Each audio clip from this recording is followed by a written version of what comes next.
Two small birds in a tree on a gray day. I can't tell if it's a cardinal or a titmouse just because I can't see any color. And the beak kind of reminds me of a cardinal, but it could be thinner than that. So, any of you experts out there, please help.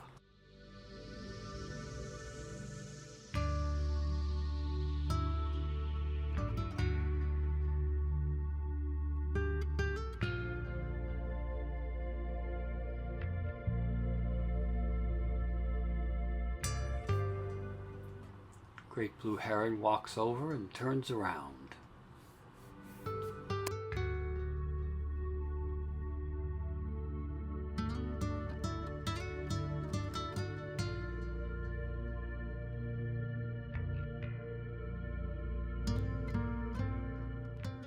And now we'll watch two turkeys walk across a field and forage.